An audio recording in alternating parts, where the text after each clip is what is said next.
Okay, you're back here on Agenda, and you are watching us via Signal TV channels 8 and 250, as well as facebook.com/OneNewsPH or on YouTube, OneNewsPH. Okay, baka nagtataka kayo, you might be wondering why is Cito and his team, the team Agenda, tackling the VFA or the Visiting Forces Agreement. Well, from what I have read here in the update, the VFA is supposed to be canceled, not canceled, it's supposed to end by December. Okay, it would end in December and can be extended by the Philippines for 6 months. Tayo yung magpapile yata ng request for extension or extension, etc. And ano ba ang connection nito dyan sa US election? Tanungin natin yung kaibigan natin and a regular and very informative source for Agenda. We have with us Congressman Ruffy Biazon, representative of Muntinlupa City. Kong Ruffy, good morning to you, sir. Yes, good morning, Cito, and to your viewers. Good morning, Waswan. Okay, medyo nabulaga ako. I didn't realize that the Visiting Forces Agreement is supposed to end in December. And I think many Filipinos are wondering what is the real value or benefit of the VFA? Kasi parang I think it was implemented in 1999, 2020 na. And many ordinary Filipinos feeling na wala naman ako napakinabangan dyan. Congressman. Yes, una puntahan natin yung pakinabang, kung bakit may importansya sa atin yung VFA. Una yung tulong sa armed forces. The VFA enables the armed forces to have joint trainings, access to military equipment and hardware from the United States. And more important than that actually, or as important as that, is yung tinatawag na humanitarian assistance and disaster response. Yolanda, nung time ng Yolanda, nakatulong yung Amerika dahil sa VFA, no? And the Visiting Forces Agreement and yung accompanying agreements niyan, which gave a legal basis for U.S. troops and equipment to be here inside the Philippines. Yun nga lang, nung sometime February of this year, si President Duterte issued a Notice of Termination. Sinabi niya officially sa Amerika na ayaw na namin sa VFA. Ngayon, under the terms of the Visiting Forces Agreement, pag nagbigay ng notice yung isang party to the agreement, merong 6 months to wind down before it eventually really closes. No? So kung February yon, supposed to be sometime July, nagtapos na. No? Pero ang ginawa naman ng ating Pangulo sa kasagsagan ng pandemic in June of 2020, nag-issue siya ng suspension of termination. So sinuspend muna yung sinabi niya na termination. And yung suspension na yan, merong period of 6 months, renewable for another 6 months. Which means pagdating ng December 1, 2020, matatapos na yung suspension unless i-extend natin. That's why baka kasi medyo nakaligtaan ng mga kinauukulan, no, na ngayon ay November na, next month, mag-expire na yung suspension na yon, the first 6 months. So kinakailangan sana meron ng evaluation and assessment if we will proceed with the termination or we will extend the suspension of the termination. Sana lang na nasa consciousness na ito kasi understandably lahat tayo naging abala with the pandemic and then kamakailan itong mga bagyo.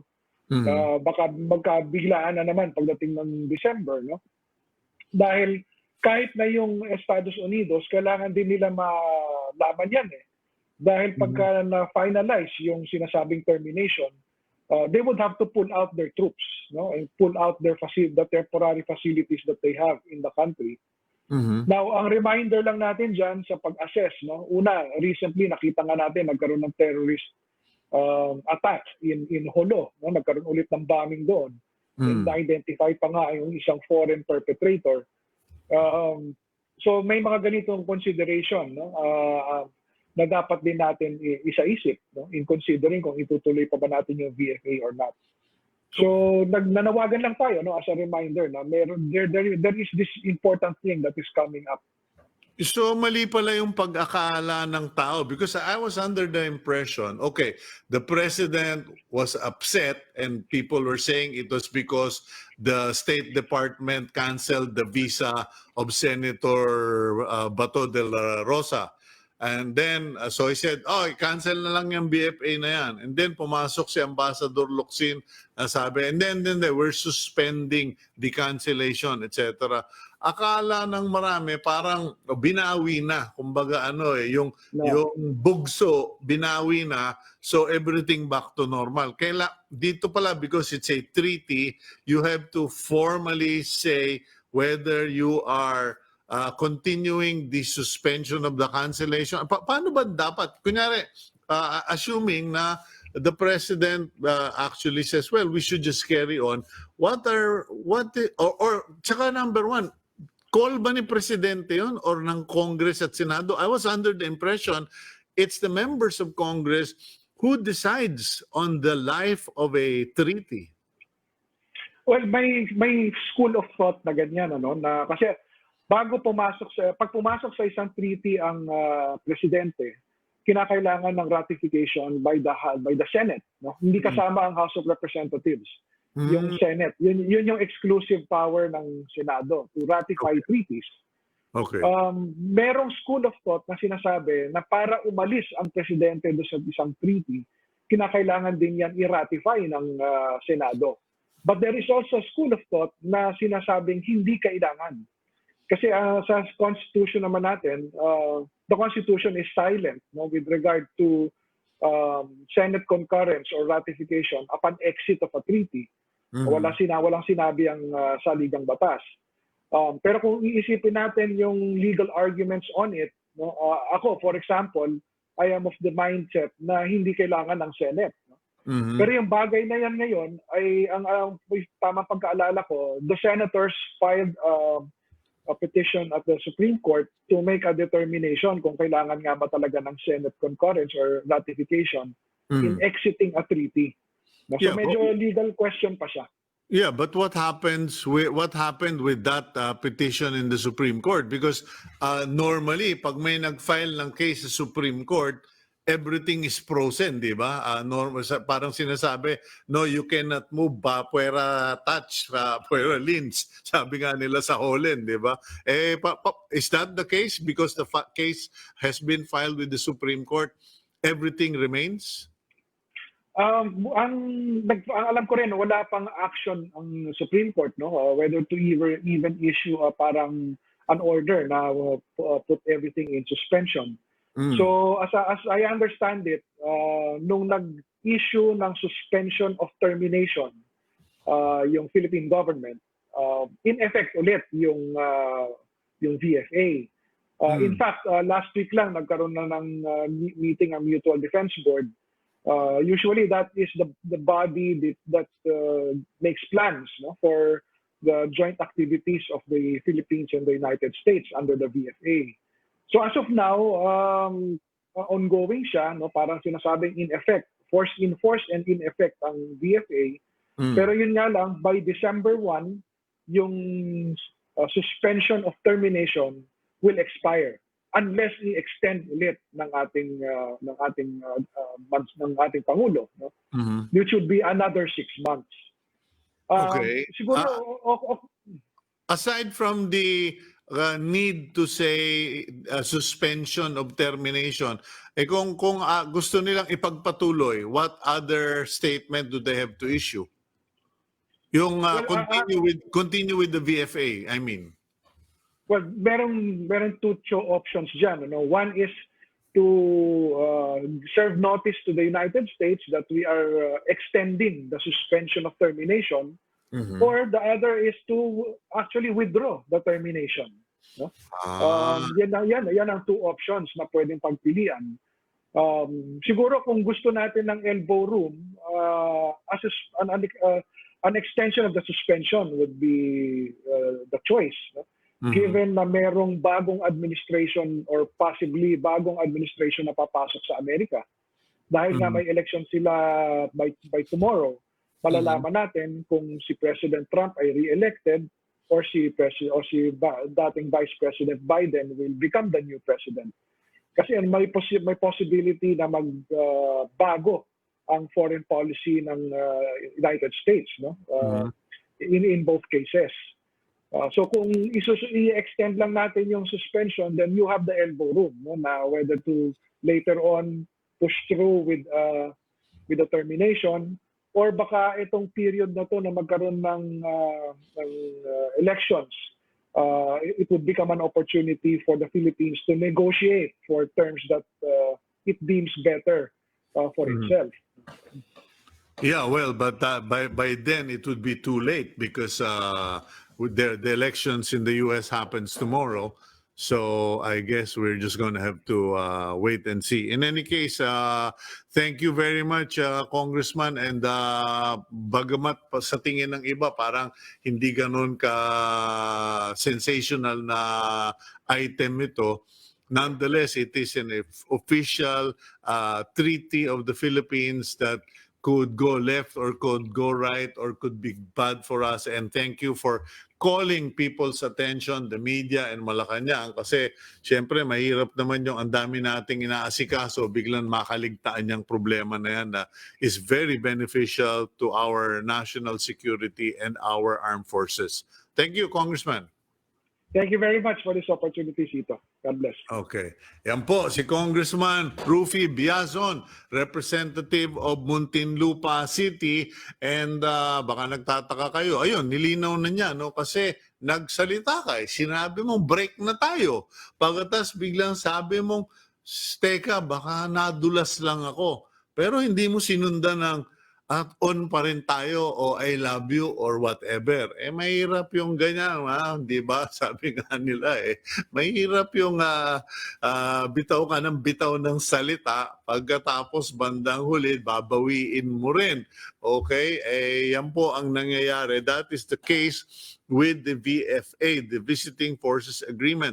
In case you're one of those people who don't really care or who has a misappreciation, well, I'll give you that, but here's the thing, okay? I witnessed the U.S. military in action in Tacloban during Yolanda. They were there in numbers, full of equipment, radars, trucks, C-130s. The place looked like a little Vietnam, but instead of fighting a war, they were helping the people of Tacloban and of the region.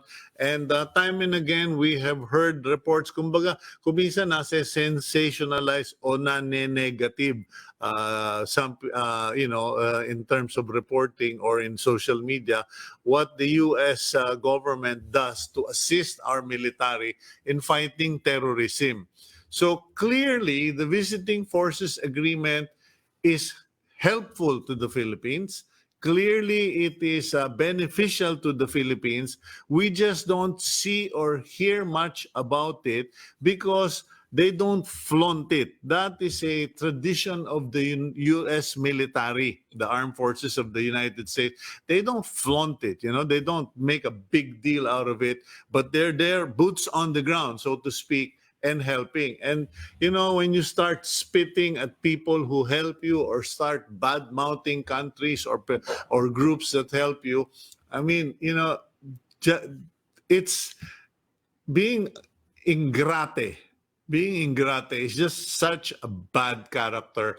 And whether it's big or small, we need to appreciate whatever people extend to us. I mean, like right now, I am personally very grateful to a lot of you out there who are praying for my daughter, who are praying for us, because, in a situation where our daughter is abroad and we are here, wala po kaming magagawa. We can only pray, comfort her, tell her, palakasin yung loob niya. But every little prayer, every quick prayer, every long prayer, we appreciate so much. And in connection to that topic with the VFA, it's not about military this, military that. It is the service, it is the assistance, it is the help that is extended to us. Kung nagdududa kayo, palagay nyo, saan kaya nang galing lahat ng mga bala na inubos natin dun sa Marawi? Yung mga bala ng kanyon, bala ng mga Barrett rifle, ng mga sniper, yung training ng ating mga snipers, etc. Meron ding kinalaman yung US military sa bagay na yan. So, wag po tayong ika nga, yung minamaliit natin yung tulong sa atin, okay? Anyway, I don't want to keep rambling. Thank you very much for joining us this morning. We hope that somehow you learned from Governor, from Sorsogon Governor Chis Escudero, from Professor Renato De Castro tungkol dun sa Electoral College at mga elitista sa election sa Amerika na may silbi. And of course, from Ruffy Biazon na nagpapaalala, baka mga may Alzheimer yung mga namamahala dyan sa suspension ng BFA. Nako po, baka magsisi tayo. In any case, thank you for joining us and thank you for your continued prayers for our daughter Hannah. She is asymptomatic and we are managing it. Pero malaking tulong po yung dasal nyo. God bless all of you. Mag-ingat po kayo and please, please appreciate the people around you. Thank you. Have a good day.